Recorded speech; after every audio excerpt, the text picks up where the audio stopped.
প্রথমেই আমি আমার ব্রাউজারটা ওপেন করে নেব। আপনি আপনার নিজের ইচ্ছামতো ব্রাউজার ওপেন করতে পারেন। আমি আমার গুগল ক্রোম ইউজ করতেছি। তো আগের ট্যাবগুলো আমি ক্লোজ করে দিচ্ছি। নতুন একটা ট্যাব নিলাম, নেওয়ার পরে এখানে সার্চ করলাম, বা আপনি লিখতে পারেন aws.amazon.com, বা গুগলে সার্চ করলে আপনি পেয়ে যাবেন। তো প্রথমে কিন্তু আপনার একটা অ্যাকাউন্ট করে নিতে হবে। গেট স্টার্টেড ফর ফ্রি, আমি ফ্রি একটা অ্যাকাউন্ট করে নিচ্ছি। তো করার জন্য আমি এখানে ক্লিক করলাম, তারপর আমাকে পোর্টালে নিয়ে গেল তারা। একটু ওয়েট করি। তো এখানে আপনার ইমেল অ্যাড্রেসটা দিবেন, তারপর হচ্ছে আপনার অ্যাকাউন্ট ইউজার নেম, মানে অ্যাকাউন্ট নেম আর কি, যেটা আপনি দিতে চাচ্ছেন। আপনি নিজের পছন্দ মতো আপনি সেটা দিয়ে দিবেন। তো এখানে আমি আমার একটা ইমেল অ্যাড্রেস দিয়ে দিচ্ছি, মানে টেম্পোরারি। তো ইমেল কিন্তু আপনি নিজের ইচ্ছা মতো দিতে পারবেন, এবং সেই অ্যাকাউন্টের মাধ্যমে এটা কিন্তু রুট ইমেল আর কি। তো এই রুট ইমেলের মধ্যেই আপনি কিন্তু ইনস্ট্যান্সগুলো বা অ্যামাজনের যে সার্ভিসগুলো ইউজ করবেন এটার আন্ডারই হবে আর কি। আমি নিজের ইচ্ছা মতো একটা দিয়ে দিলাম, তাওয়াক্কুল শপ দিয়ে দিলাম, দিয়ে আমি ভেরিফাই ইমেল অ্যাড্রেসে ক্লিক করলাম। ক্লিক করার পর আপনার যে ইমেলটা দিয়েছেন ওই মেলে চলে যাবেন সরাসরি। মেলে গিয়ে দেখবেন যে একটা কোড পাঠাইছে, মানে ভেরিফাই করতেছে আপনাকে। মেলটা যদি দিয়েছেন, তো মেলটা যদি আপনার হয় তাহলে আপনার কাছে কোড গেছে, আপনি কোডটা জানেন, তো সেই কোডটা আপনি দিতে পারতেছেন। তো আমি আমার মেলে ঢুকলাম, এই যে দেখেন আমার একটা নো রিপ্লাই মেল আসছে অ্যামাজন থেকে। তো আমি কোডটা এখান থেকে চাপিয়ে ধরে কপি করলাম, বা আপনি লিখে নিলে, মুখস্থ করে নিলে করে লিখতেও পারেন, সমস্যা নেই। এখানে এসে চেপে ধরে আবার পেস্ট করে দিলাম। পেস্ট করার পরে ভেরিফাই ক্লিক করলাম, আমার অ্যাকাউন্টটা ভেরিফাই হয়ে গেল। তো আমাকে রুটের জন্য একটা পাসওয়ার্ড দিতে হবে। তো আমি এখানে পাসওয়ার্ডটা দিচ্ছি। এখানে 5টা স্টেপ আছে, আপনি সবগুলোই কিন্তু সম্পূর্ণ করতে হবে। আমি পাসওয়ার্ডটা দিচ্ছি, সেই জন্য আপনার স্টিল দাঁড়ায় আছে। পাসওয়ার্ড দেওয়ার পরে এটা কন্টিনিউ স্টেপ 2তে ক্লিক করব, মানে স্টেপ 1-এর পরে 2তে আসলো। তো আমি এটা কী পারপাসে ইউজ করব, আমি বিজনেস পারপাসে দিচ্ছি, আপনি চাইলে পার্সোনাল ইনফরমেশন দিতে পারেন। আমি বিজনেস দিয়ে আমার বিজনেসের নাম, তারপর নিজের নাম দিলাম। এবং পার্সোনাল ইউজ করলে, ওন প্রজেক্ট হিসেবে ইউজ করলে আপনি নিজের আপনার ইনফরমেশনটা আপনি দিবেন। তো আমি এখানে আমার ইনফরমেশনগুলো হাইড রাখার চেষ্টা করব ভিডিওতে। তো আমি আমার মোবাইল নাম্বারটা দিচ্ছি, দেওয়ার পর একটু সময় নিচ্ছি আমি।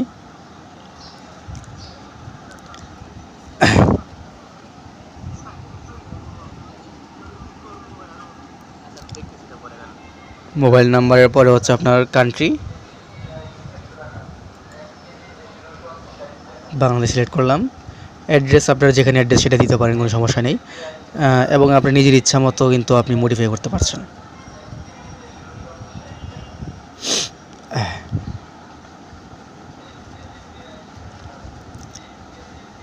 এটা নর্মাল অন্য কোনো ফেসবুক অ্যাকাউন্ট বা যে কোনো ফর্ম ফিল আপ অ্যাকাউন্ট বা ফর্ম ফিল আপের মতো এখন সেটা বেসিক একটা বিষয়, এটা সবাই পারে। তবুও আমি দেখাই দিচ্ছি যে কীভাবে এটা করতেবেন। কন্টিনিউ স্টেপ 2 শেষ হলো, এবার 3। তো এখানে কিন্তু আমরা কার্ডের ইনফরমেশন চাচ্ছি। আমি কিন্তু প্রথমে বলছিলাম যে প্রথম ভিডিওতে, 1 নম্বর ভিডিওতে, যে কীভাবে আপনি একটা সেলফিন অ্যাকাউন্টের মাধ্যমে আপনি একটা করতে পারেন। তো সেলফিন অ্যাকাউন্টটা কিন্তু আপনি কীভাবে করবেন সেটা আপনি, আমার পিনকোডটা দিচ্ছি আগে। তো পিনকোডটা এখানে দেখা যাচ্ছে, তো আমি এটা হাইড করে দেবো, ব্লার করে দেবো, যে আমি পিনকোডটা দিয়ে দিচ্ছি, আপাতত দিয়ে দিচ্ছি। এখানে ঢোকার পরে দেখুন যে একটা অপশন আছে। তো কার্ডে ক্লিক করবেন। আমি ওই আগের ভিডিওতে বিস্তারিত বলছি, আমি এটা আমার কার্ড ডিটেলসগুলো হাইড করে রাখবো। এখান থেকে আমি কপি করার জন্য শুধু এটা নিতেছি আর কি। তো সেলফিনটা কীভাবে অ্যাকাউন্ট করবেন বা ভেরিফাই করবেন, আপনি ইউটিউবে যদি সার্চ দেন আপনি প্রচুর ভিডিও পাবেন যে কীভাবে আপনি সেলফিন অ্যাকাউন্টের মাধ্যমে আপনি ভেরিফাই করবেন। এটা কিন্তু আপনার ব্যাঙ্ক অ্যাকাউন্ট করতে হবে না, আপনি নর্মালি আপনি কার্ড পেয়ে যাবেন। আর এটা কিন্তু ডুয়াল কারেন্সি কার্ডের মতো কাজ করে, মানে ডুয়াল কারেন্সি কার্ডই, শুধু আপনার এন্ডোর্সমেন্ট করে আপনি এখানে ডলার ভরতে পারবেন, মানে রিচার্জ করতে পারবেন আর কি ডলার। তো আমার কার্ডের ইনফরমেশন দিচ্ছি, আমার এক্সপায়ার ডেট এবং সিভিভি কোড, এগুলো কার্ড নাম্বার। আর আমি আমার অ্যাড্রেসটা ওই অ্যাড্রেসটাই রাখলাম। আপনি চাইলে আপনার কার্ডের অ্যাড্রেস রাখতে পারেন, আপনার ইচ্ছা সেটা আপনার ব্যক্তিগত বিষয়। Verify and continue.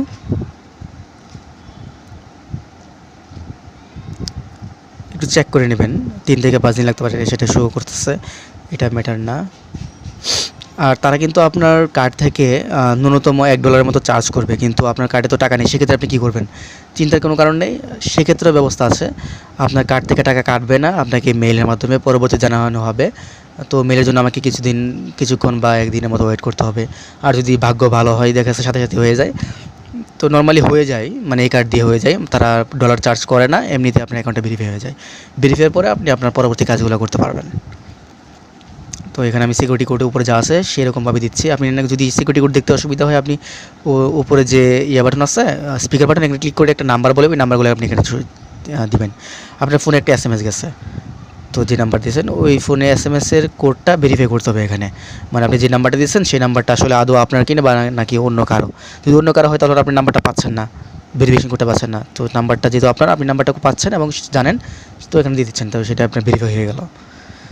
তো এ পর্যন্ত তো এখানে শো করতেছে, দেখুন যে আপনার বেসিক সাপোর্টের জন্য ইউজ করবেন নাকি ডেভেলপার সাপোর্ট নাকি বিজনেস সাপোর্ট। তো আমি আশা করি আপনি বেসিকটাই চুজ করবেন, কারণ সাপোর্টের জন্য আপনি টাকা পে করবেন সেটা আমার মনে হয় কোনো পুরোটাই বোকামি, কারণ আপনি দরকার নেই। আর আপনি তো এখানে ফ্রি ইউজ করতেছেন, আমি ওই বিষয়ে কথা না বলি, তো আমি সাপোর্ট বেসিকটাই আমি আলোচনা করতেছি। আর অ্যামাজন ওয়েব সার্ভিসটা হচ্ছে কি, আপনার অন্যান্য সার্ভিসের ক্ষেত্রে দেখা যাচ্ছে যে আপনার ওই সেলফিন কার্ডটা অ্যাকসেপ্ট করে না, তো অ্যামাজনটাকে অ্যাকসেপ্ট করতেছে, তো সেই জন্য আমি অ্যামাজনটি প্রিফার করতেছি। আর অ্যামাজনের সার্ভিসগুলো অনেক ভালো, তারা ক্লাউড কম্পিউটিংয়ের বলেন, তারা RDS বলেন, ডাটাবেসের বলেন, বা আপনার যে অনলাইন যে ক্লাউড কম্পিউটিংয়ের জন্য বা ওয়েব সার্ভারের জন্য যে যে সার্ভিস দরকার সবগুলোই তো এখানে পাচ্ছেন। ল্যামডা, সার্ভারলেস, সবগুলো আপনি এখানে মানে খুব সহজেই ম্যানেজ করতে পারছেন। তারপরে আপনার EC2, আচ্ছা আমার অ্যাকাউন্টটা ক্রিয়েট হয়ে গেছে, কিন্তু এখানে আমি একটু ব্যাগে যাচ্ছি যে আমি একটা ইনফরমেশন ভুল করছি। আচ্ছা ব্যাগে মনে কাজ করবে না, আমি আবার আগের স্থানে চলে যাচ্ছি। তো অ্যামাজনের হচ্ছে কি, আপনার নিজের ইচ্ছা মতো আপনি স্কেল করতে পারতেছেন, আপনার বাকেটগুলো ম্যানেজ করতে পারতেছেন, যে আপনি কত জিবি নিয়েছেন, আপনি 3 GB নিয়েছেন, আরও 30 GB বা আরও 50 GB 2 TB আপনার স্টোরেজ নিতে পারতেছেন। স্টোরেজ নিয়ে আপনি নিজের ইচ্ছা মতো ওই ইনস্টেন্সে বা কম্পিউটার আপনি সেট করতে পারতেছেন বা ভার্চুয়ালি সেট করতে পারতেছেন।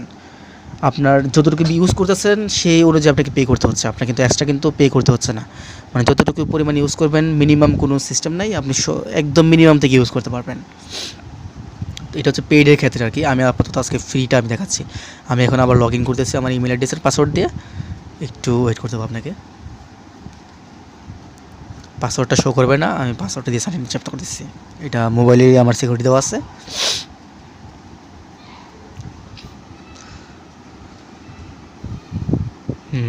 লগ ইন করলাম, আমার বোধহয় অ্যাকাউন্টটা অ্যাক্টিভ হয়নি, আমি আশা করি সেটাই দেখতে পারবো পরের ভিডিওতে। আমি অ্যাকাউন্টে মেইল পেলে অ্যাক্টিভ হলে পরের ভিডিওতে আমি সেটা শো আপ করবো। পাসওয়ার্ডটা সেভ করে নিলাম। এখন আছে আমি EC2টাকে আমি বুকমার্কের মতো, মানে আমার শর্টকাট করে নেবো আর কি, পিন করে নেব, যেটা আমি পরবর্তীতে বারবার সার্চ করতে না হয় বা সার্ভিসে ক্লিক করতে না হয়। আমি অ্যাকাউন্টে ডিটেলসটা একটু দেখে আসছি, এটা আমি ব্লার করে দেবো পরবর্তীতে ভিডিও যখন আমি ইউটিউবে আপলোড করবো তখন এটা ব্লার করে দেবো।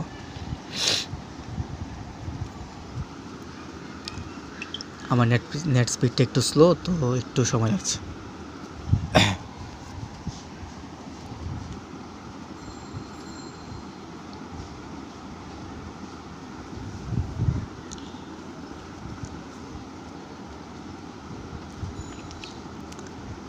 বিলিং এন্ড কস্ট ম্যানেজমেন্ট আমার দেখা দরকার নেই।